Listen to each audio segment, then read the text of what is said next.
Now this just in, police officers in Lancaster, Pennsylvania were asking people to be on the lookout for a man who robbed a store. And I think we do have his description. Can we take that? Let's take his description.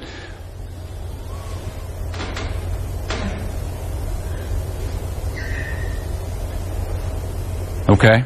This is the guy they wanted people in Pennsylvania to be out on the lookout for. He's got a nose and some hair that goes like that, and he was wearing a hat at the time of this particular crime. He's got kind of a chin that comes down to almost a point.